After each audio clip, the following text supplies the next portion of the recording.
हर रोज एक नई कहानी देखने के लिए चैनल को सब्सक्राइब करें और बेल आइकन दबाना ना भूलें। रोहित बहुत ही गरीब लड़का था जो एक कंपनी में वॉचमैन का काम करता था और उसी की तनख्वाह से अपना घर चलाता था।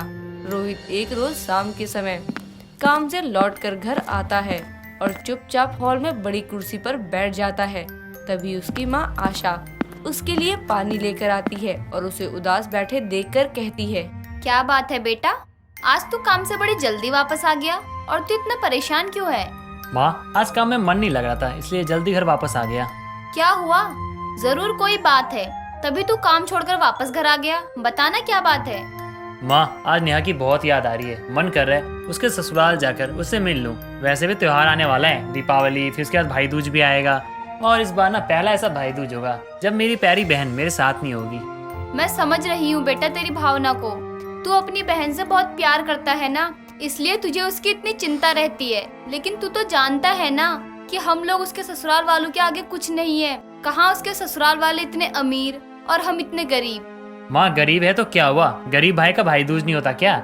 मैं तो अपनी बहन को जरूर लेने जाऊंगा भाई दूज के दिन। हाँ ठीक है, लेकिन उसके लिए हमें पहले उसके ससुराल वालों से इजाजत लेनी पड़ेगी और वो तेरी बहन का ससुराल है, इसलिए तुझे वहाँ जाने से पहले सभी लोगों के लिए तोहफे का इंतजाम करना होगा। ऐसे खाली हाथ थोड़ी देना जा सकता है।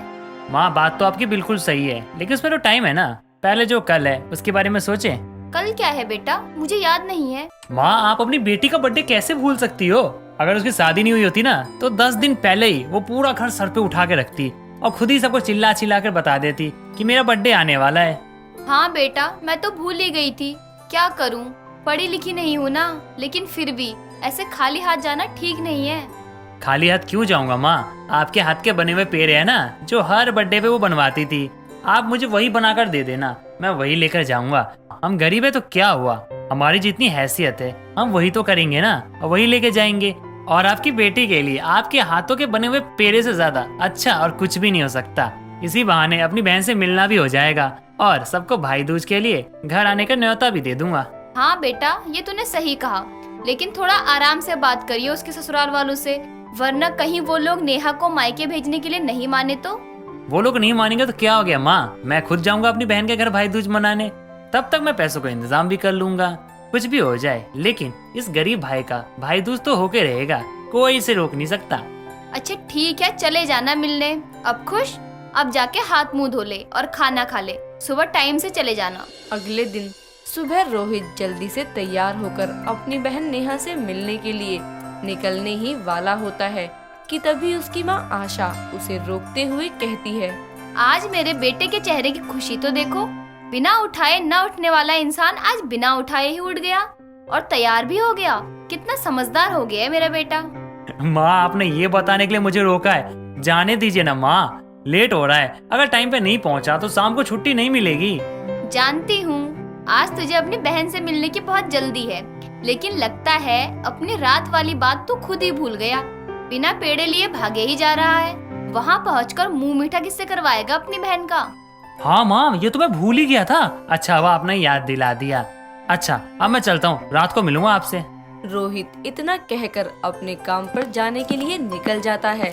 थोड़ी देर बाद वो शाम के समय अपनी माँ के दिए हुए पेड़े लेकर अपनी बहन के घर पहुँचता है और देखता है कि पूरा घर मेहमानों से भरा होता है और उनके घर में पार्टी चल रही होती है। तभी नेहा की नजर दरवाजे पर खड़े अपने भाई पर जाती है और वो भागते हुए उसके पास आती है और कहती है, भाई आप यहाँ कैसे? मैं आपको बता नहीं सकती हूँ कि मैं आपको यहाँ देखकर कितनी खुश हूँ। मुझे लगा कि आप मेरा बर्थडे भूल गए। बहन, ऐसा कभी हुआ है कि तेरा बर्थडे हो और तेरा भाई तुझे विश करने ना आए? आप इतने दिन बाद क्यों आए? आपको पता है मुझे आपकी कितनी याद आ रही थी। माँ कैसी है? हाँ, मुझे भी तेरी बहुत याद आई, तभी तो तेरे बर्थडे पे तुझे मिलने आ गया। ये ले, माँ ने ना इन पेड़ों के रूप में ना आशीर्वाद भेजा तेरे लिए। ये तेरे जन्मदिन की पार्टी चली है क्या? हाँ भाई, ये मेरे जन्मदिन की ही पार्टी है। आप अंदर आइए ना। नहीं बहन, रहने दे। जब तेरे ससुराल वालों ने हमें इस लायक ही नहीं समझा कि हमें अपनी खुशी में शामिल करे तो मुझे नहीं आना है। तुझसे मिलने का बहुत दिल कर रहा था, इसलिए मैं आ गया, वरना मैं कभी नहीं आता। नेहा और उसके भाई रोहित की सारी बातें उनसे कुछ दूर खड़ी नेहा की सास उर्मिला सुन लेती है, जिसे सुनने के बाद वो उनके पास आती है और गुस्से में कहती है, तुम इस गरीब हालत में यहाँ क्या कर रहे हो? कम से कम अपनी बहन के घर आने से पहले ढंग के कपड़े तो पहन लेते। तुम्हें शर्म नहीं आती है ऐसे बिना बुलाए किसी के भी घर में आने में? और तुम बहू, तुम्हें इस गरीबी से उठा लाए इसका मतलब ये नहीं कि तुम्हारे सभी घर वालों को हम गोद ले लेंगे। इनसे बोलो कि दोबारा यहाँ ना दिखाई दे। देखिए, मुझे नहीं पता था यहाँ पे पार्टी चल रही है, वरना मैं यहाँ कभी नहीं आता। मैं यहाँ पार्टी एंजॉय करने के लिए नहीं, मैं अपनी बहन से मिलने आया था। अब मैं चलता हूँ। हो सके ना तो मेरी बहन को उसके गरीब भाई का भाई दूज करने के लिए जरूर भेज दीजिएगा। रोहित इतना कहकर वहाँ से चला जाता है। अपने भाई की इतनी बेइज्जती देखकर नेहा भी रोते हुए वहाँ से चली जाती है। ऐसे ही समय बीतता है और भाई दूज का दिन आ जाता है। रोहित जैसे तैसे करके अपनी बहन के ससुराल वालों के लिए तोहफे लेकर उनके घर जाता है और अपनी बहन की सास उर्मिला से हाथ जोड़कर कहता है, आंटी जी, आज तो भाई दूज है, कम से कम आज तो मुझे अपनी बहन को अपने घर ले जाने दीजिए। तुम फिर आ गए। मैंने बोला था ना कि अब वो तुम्हारी बहन नहीं है, इस बड़े घर की बहू है और वो तुम्हारे गरीब घर में नहीं जाएगी। गरीबों का कोई त्योहार नहीं होता। माँ जी जाने दीजिए, आज भैया दूज है, आज के दिन तो मना मत करिए। बड़े बेशर्म आदमी हो तुम। मैंने तुमसे कहा था ना कि ये तुम्हारे घर नहीं जाएगी, और अगर तुम्हारे साथ जाएगी तो दोबारा इस घर में नहीं आएगी। और अब तुम मेरे घर दोबारा मत आना। उर्मिला की बात सुनकर रोहित बहुत दुखी हो जाता है और आगे बिना कुछ बोले ही अकेले ही अपने घर चला जाता है और अपनी माँ को सारी बातें बताते हुए कहता है, माँ, इस बार मेरी बहन अपने गरीब भाई का भाई दूज नहीं कर पाएगी। उसके ससुराल वालों ने मुझे धक्के मार कर निकाल दिया और उसे आने भी नहीं दिया। क्या सच में इस बार मेरा भाई दूज नहीं होगा माँ? रोहित इतना कहकर उदास होकर अपने कमरे में चला जाता है। वहीं दूसरी तरफ नेहा अपने भाई का भाई दूज ना कर पाने की वजह से अपने कमरे में बैठी रो रही होती है। तभी उसकी ननद शालिनी वहाँ आती है। उसे देखते ही नेहा उसे रोते हुए सारी बातें बता देती है, जिसे सुनने के बाद वो नेहा का हाथ पकड़कर अपनी माँ के कमरे में लेकर जाती है और गुस्से में कहती है, माँ ये क्या तरीका है किसी के साथ ऐसे बात करने का? आज आपके पास पैसा है तो आप इंसानियत ही भूल गयी। आज आपने जो भी भाभी के भाई के साथ किया वो भी सिर्फ इसलिए क्योंकि वो गरीब है। अगर मेरे ससुराल वालों ने भाई के साथ ऐसा किया होता तो आपको कैसा लगता? क्योंकि बुरा मत मानिएगा, लेकिन मेरे ससुराल वाले आपसे कई ज्यादा अमीर हैं। रिश्ते अमीरी और गरीबी देखकर नहीं, दिल से निभाए जाते हैं। जाने दीजिए ननद जी, आपको माँ जी से ऐसी बात नहीं करनी चाहिए। देखा माँ, आपने भाभी के भाई की कितनी इंसल्ट करी, फिर भी वो आपकी तरफ से ही बोल रही है। एक बार सोचकर देखिए, क्या आपने जो किया सही किया है? अपनी बेटी शालिनी की बात सुनकर उर्मिला की आंखें खुल जाती हैं और उसे अपने बर्ताव पर बहुत शर्मिंदगी महसूस होती है, जिसके बाद वो अपनी बहू से अपनी गलती की माफी मांगती है और उसे खुद अपने साथ भाई दूज के लिए उसके मायके लेकर जाती है और उसके परिवार वालों से भी माफी मांगती है। इस तरह से एक गरीब भाई का भाई दूज पूरे रीति रिवाज से और खुशी के साथ पूरा हो जाता है। भाव्या अपनी भाभी वनिका के साथ में अपने डांस क्लास के लिए जाती है, जहां उसकी गुरु चांदनी उससे बोलती है, भव्या, मेरे बुलाने पर तुम यहाँ आई, वो भी इतने दिनों बाद। मुझे बहुत अच्छा लगा, पर मेरा तुम्हें यहाँ बुलाने का कुछ और मकसद था। मुझे यहाँ बुलाने की कोई खास वजह? मैं कुछ समझी नहीं। साफ साफ बोलिए, आप क्या बोलना चाहती हैं? भव्या, मुझे तुम्हारी मदद चाहिए। तो इसमें इतना हिचकिचाने वाली क्या बात है? आपको जो भी बोलना है साफ साफ बोलिए ना। इस बार हमारी एकेडमी नेशनल लेवल पर हिस्सा लेने जा रही है। अरे वाह, ये तो बहुत अच्छी बात है। हम सब कब से इस दिन का वेट कर रहे थे, पर अफसोस मैं तो इस प्रतियोगिता का हिस्सा ही नहीं बन सकती, क्योंकि अब मैं पहले जैसी नहीं रही। तुम कर सकती हो और हम चाहते हैं कि तुम ही करो, क्योंकि तुम पिछली बार स्टेट लेवल में फर्स्ट रैंक से जीती थी और मुझे पूरा यकीन है कि इस बार भी तुम कथकली में जीत सकती हो। उस समय की बात कुछ और थी, तब तो मैं अपने दोनों पैरों पर चल सकती थी, दौड़ सकती थी, लेकिन अब तो मैं लंगड़ी हो चुकी हूँ। अब तो मैं कथक नहीं कर सकती। ये बोलकर भाव्या वहाँ से चली जाती है और चांदनी वनिका से बोलती है, आपके बोलने पर हमने ये कर तो दिया, पर मुझे नहीं लगता भव्या मानेगी। भव्या कथकली जरूर करेगी और देखना जीतेगी भी। वो लंगड़ी जरूर है, पर उनका पैशन अभी भी नहीं बदला। हम भी यही चाहते हैं कि वो इस कंपटीशन में हिस्सा ले और अपने साथ साथ हमारी एकेडमी का नाम भी रोशन करे। इसलिए तो हमने आपकी बात मानकर उसको यहाँ बुलाया और उससे बात की। वनिका चांदनी से वादा करके भाव्या के साथ घर जाती है, जहां भाव्या अपने रूम में जाकर अपनी विनर वाली फोटो को देखकर रोने लगती है। तभी वनिका उसके रूम में आती है और भाव्या अपनी भाभी को देखकर अपने आंसू पोंछ लेती है और फोटो को साइड में रख देती है, जिसे देखकर वनिका उससे बोलती है, पुराने दिन भी क्या दिन थे, नहीं? पहले कथकली के लिए आपके अंदर कितना क्रेज था। आपने जब स्टेट लेवल पर हिस्सा लिया था तब आपके अंदर कितना जुनून था, कितनी जिद थी उस कंपटीशन को जीतने की। पर अब वो तो आज भी है, पर मेरे पास पैर नहीं है। अरे हाँ, मैं तो भूल ही गई कि अब आप एक लंगड़ी हैं जो सही से चल भी नहीं सकती। वैसे आपने मना करके ठीक ही किया। वैसे भी आप जीत तो पाती नहीं और हार का सामना करने से तो अच्छा यही है कि ऐसी प्रतियोगिता में हिस्सा ही ना लिया जाए। भाभी, आपको क्या लगता है अगर आज मैं लंगड़ी हूँ तो क्या मैं कथक नहीं कर सकती? ऐसा कुछ नहीं है, मैं सब कुछ कर सकती हूँ। और देखना, बहुत जल्द आप मुझे दोबारा कथकली करते हुए देखेंगी।